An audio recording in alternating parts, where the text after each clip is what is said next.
જુઓ આગળ આપણે ગુણાકાર અને ભાગાકારના દાખલા આવા ખાલી જગ્યાઓ વાળા શીખી ગયા માઈનસ પ્લસ વાળા માઈનસ પ્લસ નો ગુણાકારના જે નિયમ હતા યાદ ગુણાકારમાં બે માઈનસ હોય તો જવાબમાં શું આવતું હતું પ્લસ અને એક માઈનસ હોય તો માઈનસ મતલબ એકી સંખ્યામાં માઈનસ હોય તો જવાબમાં માઈનસ અને બેકી સંખ્યામાં માઈનસ આપેલા હોય તો જવાબમાં પ્લસ હવે આજે આવી રીતે કૌંસમાં તમને ભાગાકાર ગુણાકાર એવા સાદુરૂપવાળા દાખલા આપ્યા હોય તો એનો સોલ્યુશન કરતા શીખી હું તમને એક બે શીખું અને પછી એક બે તમને ગણવા આપું બોલો ફાવશી દરેકનું ધ્યાન બરોબર હવે આવી રીતે કૌંસમાં દાખલા ગણતા હોય ને એટલે પહેલા કૌંસનું સાદુરૂપ આપી દેવાનું કૌંસવાળા સાદુરૂપવાળા દાખલા હોય તો પહેલા કૌંસમાં જે સંખ્યા હોય ને એનું સાદુરૂપ આપી દેવાનું અને પછી આગળની ગણતરી સ્ટાર્ટ કરવાની જુઓ આ 13 ઇનલાઈન રાખો 13 ઇનલાઈન નીચે ભાગ્યા -2 + 1 માઈનસ ને પ્લસ બોલો પહેલા તો બે સંખ્યાની શું થશે ભાઈ બાદબાકી એક માઈનસ હોય ને એક પ્લસ હોય તો બે સંખ્યાની શું થાય બાદબાકી તો -2 માંથી એક બાદ કરો 1 પણ કેવો આવશે -1 ઓનું સાદુરૂપ આપતા જવાબ આપણને શું મળશે -1 હવે 13 ભાગ્યા -1 મેં તમને આવું શીખવું હતું ભાગાકારમાં તો બે માંથી એક માઈનસ હોય તો જવાબમાં શું આવશે માઈનસ અને બે થી બે પ્લસ હોય તો પ્લસ પણ જો બે થી બે તમને માઈનસ આપ્યા હોય તો પ્લસ હવે અહીંયા તમને કેટલા માઈનસ આપ્યા ભાઈ 1 તો જવાબમાં કેટલા આવશે માઈનસ હવે 13 ભાગ્યા તમે 1 કરો તો શું જવાબ આવે 13 પણ કેવા આવશે માઈનસ જવાબ શું આવશે આનો ભાગાકારમાં અલગ અલગ કૌંસ હોય ભાગાકારમાં અલગ અલગ કૌંસ ના હોય પણ આવી રીતે તમને સાદુરૂપ આપ્યા તો આ સાદુરૂપ આવી રીતે આ શોર્ટમાં ઉકેલવાના બહુ કૌંસમાં બહુ મોટા મોટા હોય હા એમાં ઘણા બધા કૌંસ છે ને એનો કૌંસ એ પછી આગળનો નિયમ આવશે અત્યારે તો કોનો નિયમ ભાગાકારનો નિયમ ચાલે તો તમને કૌંસમાં સાદુરૂપમાં પ્લસ માઈનસ આપ્યા હોય બાર ભાગાકાર અને ગુણાકાર આપ્યા હોય તો પહેલા શું કરવાનું કૌંસનું સાદુરૂપ આપવાનું અને પછી ભાગાકાર કરવાનું જો એવો ને એવો આપણે બીજો દાખલો જોઈએ જો અહીંયા તમને કૌંસ આપ્યો શું આપીએ સંખ્યા કૌંસમાં -36 ભાગ્યા 12 અને કૌંસ બાદ શું આપે ભાગ્યા 3 હવે અહીંયા જુઓ એક માઈનસ આપ્યો અને એક પ્લસ આપ્યો હવે 36 ભાગ્યા 12 36 ભાગ્યા 12 કરશો શું જવાબ આવશે તમારે 12 નું ગણિત બોલો પણ કેવા આવશે -3 કૌંસમાં ભાગ્યા 3 બોલો -3 ભાગ્યા 3 એક માઈનસ આવ્યું તો જવાબમાં શું આવશે -3 ભાગ્યા 3 એટલે શું જવાબ આવે 1 તો અહીંયા શું જવાબ આવશે ભાઈ -1 બોલો આવા સાદુરૂપ આપતો થાવો દાખલા બીજો એક એક્ઝામ્પલ આપું કોણ ગણશે બોર્ડ ઉપર પહેલા હું લખું છું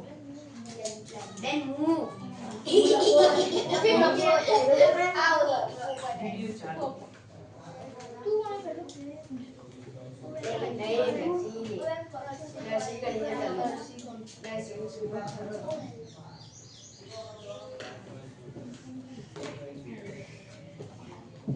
બોલો અહીંયા તમને બે કૌંસ આપ્યા તમારે કશું નવું હોય નહીં પહેલા કૌંસમાં હોય એનું શું કરી દેવાનું સાદુરૂપ આપવાનું અને પછી ભાગાકારની ગણતરી કરવાની બોલો કોને ફાવશે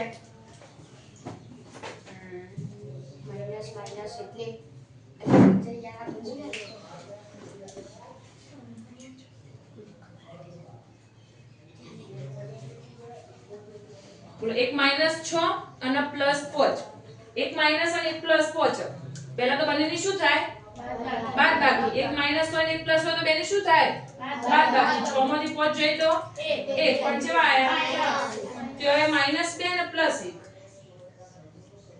બોલો સાચું ખોટું સાચું બરાબર ને આવો ફાવશી બીજું એક એક્ઝામ્પલ આપું સોલ્વ કરવા અને જવાબ આપણે આ રીતે શું કરવાનું ભાઈ બોક્સમાં જગમગ કરવાનું તો જવાબ માર્ક્સ આપણને ફૂલ મળે જગમગની જેમ બરાબર ને બ્લડ મોઢું બંધ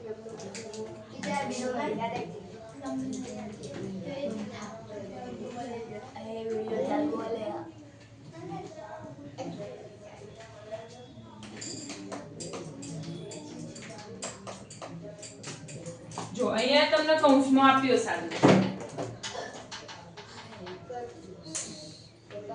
બોલો કોને ભાવશે?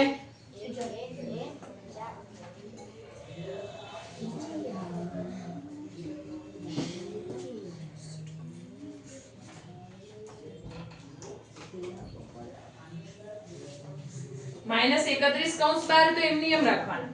તેના અંદર જે કૌંસમાં આપ્યું ને એનું સાદુરૂપ આપી દેવાનું. જો એક -30 આપ્યા અને -1 આપ્યા. મૂળ બે માઈનસ થયા ને. હવે માઈનસ માઈનસ હોય તો બે સંખ્યાનો શું થાય? પ્લસ. બે સંખ્યાનો સરવાળો.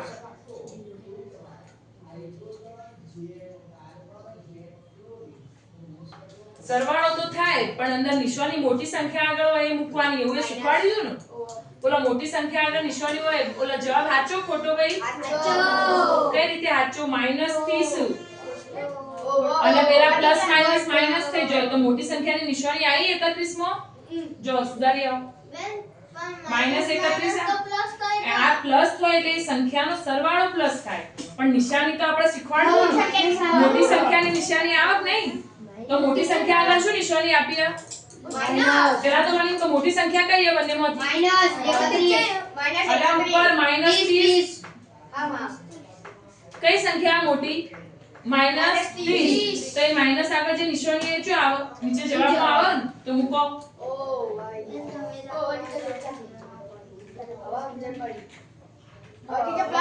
તો -31 ભાગ્યા 31 તો શું થઈ જાય?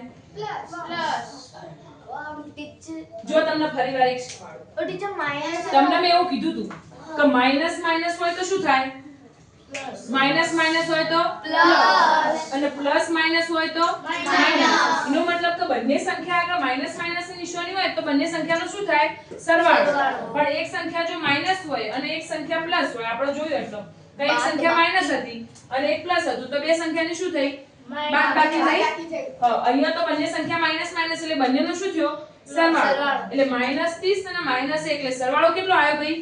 31. પછી મેં એવું કીધું તું કે સાદુરૂપ આપીને જવાબ મૂકો ને એટલે શું કરવાનું? મોટી સંખ્યા આગળ જે નિશાની હોય એ જવાબમાં નિશાની આવે. બોલો -30 મોટા કે -1 મોટા? -1 મોટા. માઈનસમાં જેમ સંખ્યા નાની હોય ને એ મોટી કહેવાય. સંખ્યા રેખા ઉપર આપણે પહેલા દિવસે આવું શીખ્યા. હા તો -1 મોટા એટલે નિશાની કઈ છે? માઈનસ ની. તો આટલે શું આવે ભાઈ? માઈનસ. હવે આગળ તો -31 તમને આપ્યા હતા. -31 ભાગ્યા -31 તો જવાબ કેવો આવશે? પ્લસમાં 1. ખબર પડી? પડી ને ખબર? એકવાર જોઈ લો બોર્ડમાં.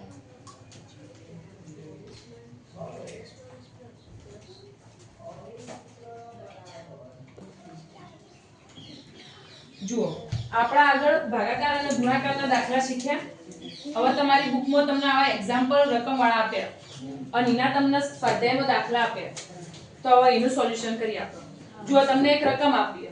શું કીધું અંદર? કે પરીક્ષામાં દરેકના સાચાના અને ખોટાના અલગ અલગ પ્રશ્નોના માર્ક્સ આપવામાં આવ્યા. તમને એવું કીધું સાચા જવાબ માટે +5 ગુણ આપવામાં આવ્યો અને દરેકના ખોટા જવાબ માટે કેટલા માર્ક્સ આપવામાં આવે ભાઈ? -2. એટલે જો એક પ્રશ્ન સાચો પડે તો તમને 5 માર્ક્સ આપવામાં આવે. પણ જો અમે એક પ્રશ્ન ખોટો પડે તો તમને 5 માંથી માઈનસ શું થઈ જાય? 2 બાદ થઈ જાય. માની લો તમને બે પ્રશ્નો આવડ્યા તો એકના 5 માર્ક્સ અને બીજાના -2 થઈ જાય. તમને માર્ક્સ કેટલા મળે ભાઈ? 3. કેટલા મળે? 3. હવે તમને હું એવું કહું કે તમારે 4 પ્રશ્નો તમને આવડ્યા, એમાંથી તમારે 2 સાચા પડ્યા અને 2 ખોટા પડ્યા. તો બોલો 2 સાચાના માર્ક્સ કેટલા થાય?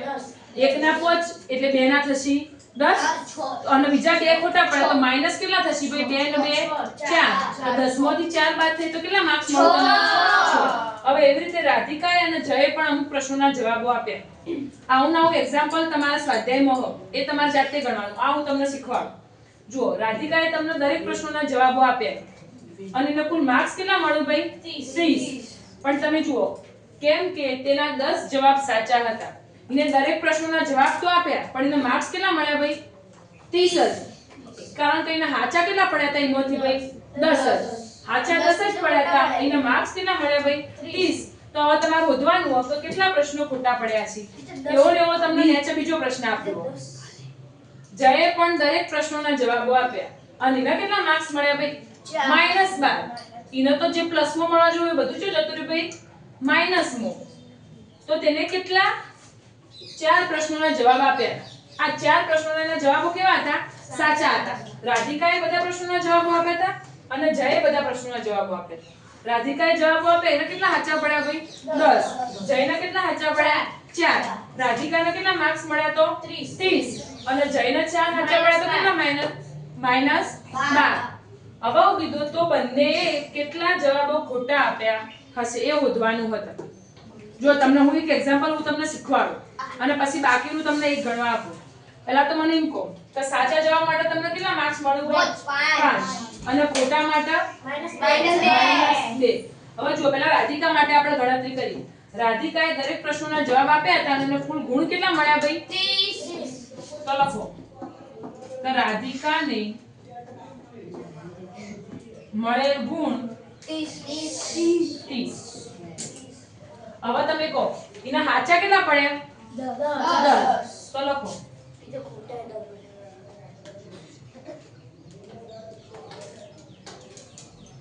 સાચા પડેલ પ્રશ્નો કેટલા હો ભાઈ? 10. હવે એને બધા પ્રશ્નોના જવાબો આપ્યા હતા એમાંથી એને સાચા કેટલા પડ્યા?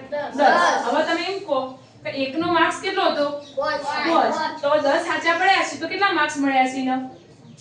10 ગુણ્યા 5 તો 50. 50 મળ્યા છે ને? પણ એનો માર્ક્સ તો કેટલા મળ્યા ભાઈ? 30. તો બાકીના 20 જો જ્યાં છે માઈનસ માં. હવે તો આપણે 50 માઈનસ 30 કરીએ. ખોટા પડેલા શું કરીએ? સાચામાંથી બાદ કરીએ ને તો કુલ ગુણ તો મળ્યા 30 જ. અને સાચા આપ્યા કેટલા? 10. તો એ રીતે ગણવા જઈએ તો કેટલા માર્ક્સ થવા જોઈએ? 50 થવા જોઈએ ને? પણ એને તો કેટલા મળ્યા ભાઈ? 30. તો એનો મતલબ કે બાકીના શું થયું છે? ખોટા મળ્યા છે ને? તો 50 માઈનસ શું કરવાનું? 30. 50 માઈનસ 30. તો કેટલા માર્ક્સ એના માઈનસ માં જ્યાં છે? 20. પણ હવે તમે મને એમ કહો તો એક પ્રશ્ન માઈનસ ખોટો પણ હતો. માઈનસ કેટલા થતા હતા? -2. આપણે તો હવે કેટલા માર્ક્સ આપ્યા? 20. 20 માર્ક્સ બાદ થયા ને? તો હવે આપણે શું કરવાનું? 20 ભાગ્યા -2. તો આપણે ખોટા પડેલા પ્રશ્નોની સંખ્યા મળે. આ જે મળ્યા તમને એ આ માર્ક્સ મળ્યા. આ 20 મળ્યા એ શું મળ્યું તમને? માર્ક્સ મળ્યા. તમારે શું લાવવાના? પ્રશ્નો શોધવાનું કીધું. તમને અહીંયા શું શોધવાનું કીધું? પ્રશ્નો. ખોટા પ્રશ્નો. આ તમને માર્ક્સ મળ્યા. તો માર્ક્સ મળ્યા એ માઈનસ ભાગ્યા શું કરવાના આપણે? 2. તો આપણને શું મળશે? પ્રશ્નોની સંખ્યા. તો 20 ભાગ્યા તમે -2 કરો તો બોલો કેટલા પ્રશ્નો એના ખોટા પડ્યા છે? 10. આ -10 આવે એટલે શું પડ્યું છે? -10 એટલે ખોટા પડ્યા હશે. આવું થાય કે ના થાય? બોલો માઈનસ વસ્તુ આપણે કોના માટે દર્શાવી? ખોટા પ્રશ્નો માટે. અને પ્લસ કોના માટે દર્શાવે? આપણે સાચા પ્રશ્નો માટે. ખબર પડી? હવે એવી રીતે માં જય માટે ગણતરી કરવી. જુઓ જયે દરેક પ્રશ્નનો જવાબ આપ્યો તો રાધિકાએ આપ્યો તો પણ રાધિકાને કેટલા માર્ક્સ મળ્યા હતા ભાઈ? 30. તો એને કેટલા માર્ક્સ ઓછા મળ્યા હતા ભાઈ? 20. 20 માર્ક્સ ઓછા મળ્યા હતા એટલે આપણે ગણતરી કરી તો કેટલા પ્રશ્નો ખોટા પડ્યા હતા એના? 10. -10 એટલે -10 નો મીનિંગ શું થાય? એના પ્રશ્નો કેટલા ખોટા પડ્યા ભાઈ? રાધિકાને 10. 10 પ્રશ્નો ખોટા પડે તો એના માર્ક્સ કેટલા થાય? -2. 10 ગુણ્યા -2 કરો તો -20 થાય. એટલે એને જે 50 માંથી માર્ક્સ મળ્યા હતા એ -20 શું થઈ જાય? બાદ થઈ જાય. એને ટોટલ કેટલા માર્ક્સ મળ્યા? એના 30 જ. હવે એવી રીતે આપણે જય માટે ગણતરી કરવી. તો જયને તો કેટલા માર્ક્સ મળ્યા ભાઈ? -12. અને એને સાચા જવાબો કેટલા આપ્યા હતા? 4. તો આપણે લખીએ આવી રીતે જયને મળેલ ગુણ -12. અને જયના સાચા પ્રશ્નો કેટલા પડ્યા હતા? 4.